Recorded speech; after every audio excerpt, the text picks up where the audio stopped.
Hey guys, this is SeetherCord here, and welcome to my newest video for today.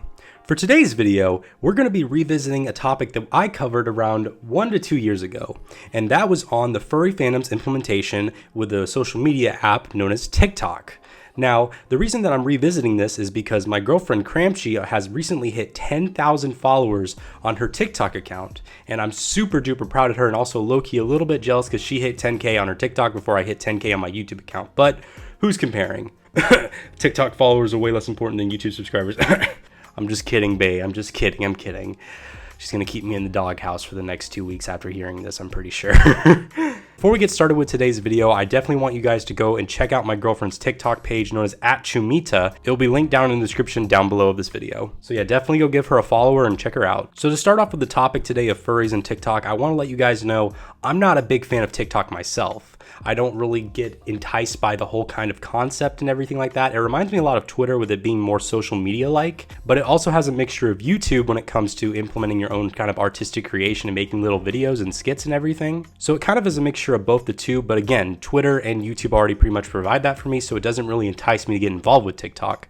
But again, I would say because of my girlfriend, I definitely have a lot of knowledge when it comes to it now these days. Like, for example, I know how the app works for the most part now after seeing a lot of TikToks, and I also understand a lot of the trends and know about them. So one of the major things that's happening with the TikTok app as of right now, which I didn't mention in my previous video from a year and a half ago, is that TikTok now has a major influence on the music industry. Now, the reason that I say that is because when it comes to a certain type of TikTok trends that are available on the app, be it from audio clips from TV shows or little audio clips from other individual TikTok videos that are made on the site, they can also be audio clips from songs. So people can definitely make like responses where they make their own versions of the audio clip, and it definitely gets very popular. So the reason that I say this is influencing the music industry is because of the fact that we are now being able to see young independent artists put their music out on this TikTok app, and when their song either becomes a meme or a trend on the TikTok app, because the app is so popular, it actually makes their songs become the #1 on iTunes and Spotify and everything like that.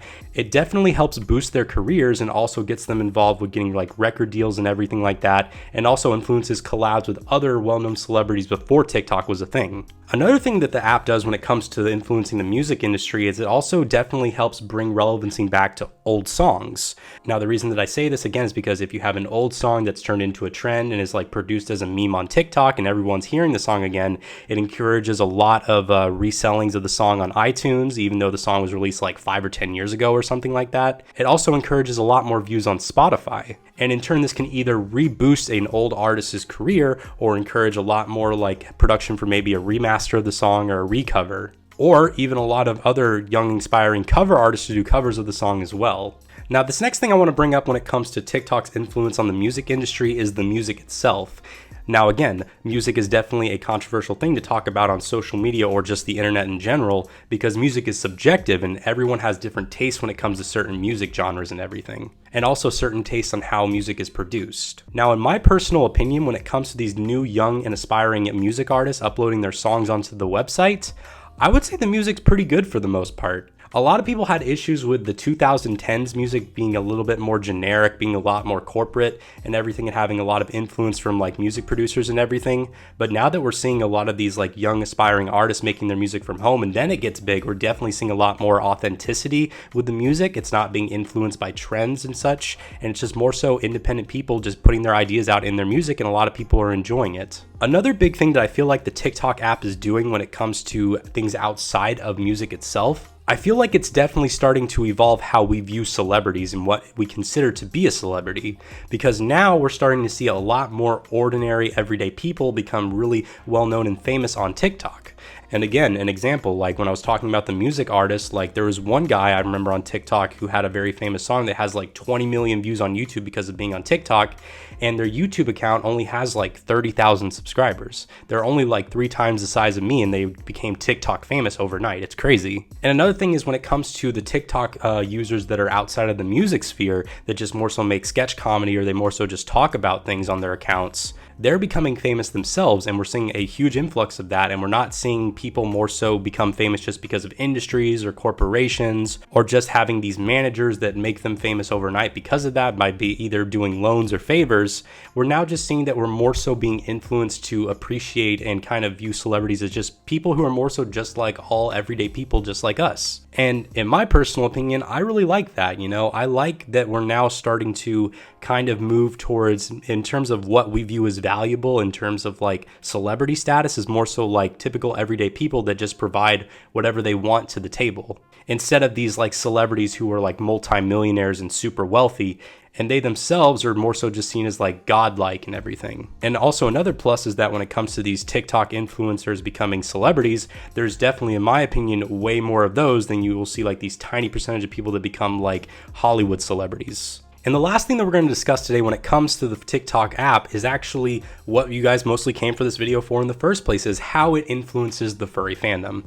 And in my opinion, it's definitely starting to show more influence on the furry fandom than I did see in my last video I made on it a year and a half ago. In terms of furries on the TikTok app, we are definitely seeing a lot of great furry artists and fursuit makers show off their ideas and creations on the app.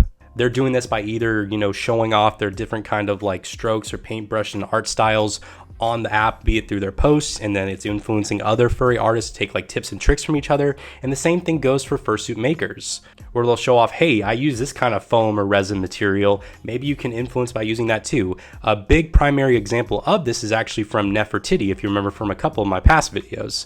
She has been the one that created the whole raptor mask fursuit idea, and I would say that if it wasn't for TikTok, it probably would have not caused like a huge boom in terms of a lot of people wanting to make raptor-like fursuit masks, and it's helped evolve and bring in a brand new and cool and popular idea for making fursuits for the community. So I just overall view this to be a really cool and great thing. I know that at the end of the day, a lot of people still view TikTok as just an annoying, cringeworthy app with a lot of toxic people on it. And don't get me wrong, there's definitely some influencers on TikTok that are toxic and definitely aren't there for actually having authentic, cool things to put to the table on the app. And they're more so just there for clout, or they're just there to start drama and everything. And that definitely is an issue.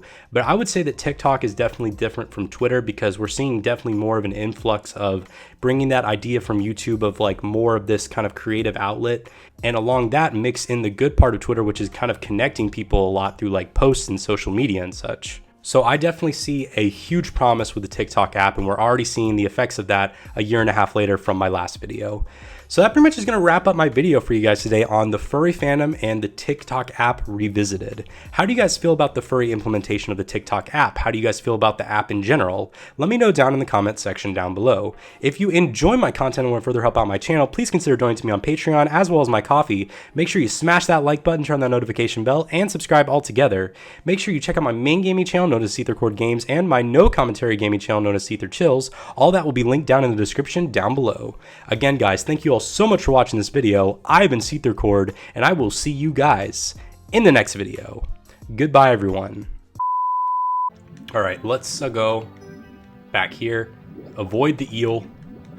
It's like the game's Eels and Escalators from SpongeBob, the board game. Eels and escalators, Patrick. Escalators! Eels. That's so stupid. But it's funny, though. So it's all that matters. It's stupid, but it's funny. It's stupid.